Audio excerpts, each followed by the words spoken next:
Some Republicans in talks to cut deal with Democrats in House Speaker fight. GOP Rep. Thomas Massie calls on Republicans to resist deal-making with Democrats. Some moderate Republicans are in talks to come up with a bipartisan solution as the battle over who will be the next House Speaker drags on. There are informal conversations that have been underway. When we get back to Washington tomorrow, it's important to begin to formalize those discussions, House Minority Leader Hakeem Jeffries said during an appearance on NBC's Meet the Press on Sunday. The comments come as House Republicans have been locked in a chaotic battle for the last 2 weeks over the fate of the speakership, with former House Speaker Kevin McCarthy being ejected from the post this month.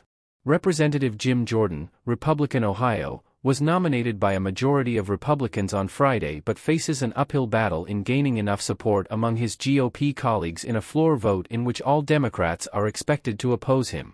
The uncertainty has seemingly opened the door for a bipartisan deal, with Jeffries saying the goal of a deal would be to prevent extremists from being able to dictate the agenda in the House.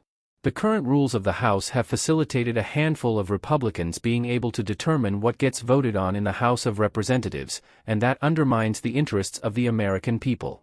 We can change the rules to facilitate bipartisanship, and that should be the starting point of our conversation, Jeffries said. But such an effort is likely to face major pushback from Republicans if a Democrat were the choice, with even moderates arguing that a vote for a Democrat would be akin to political suicide. No Republican is going to vote for a Democrat, Representative Bob Good, Republican Virginia, said last week during an interview with Fox Business. That would be political suicide, even for the most moderate of members. Meanwhile, Representative Thomas Massie, Republican Kentucky, noted that Democrats already own control of both the Senate and the White House, arguing that Republicans should not give ground when it comes to their control of the House. Some Republicans want to cut a deal with Democrat leader Hakeem Jeffries to elect a speaker, Massie said Sunday in a post on X, formerly Twitter. With Democrats controlling the White House and the Senate, we must not give up control of the House. Republicans should unite behind Jim Jordan as our Speaker of the House.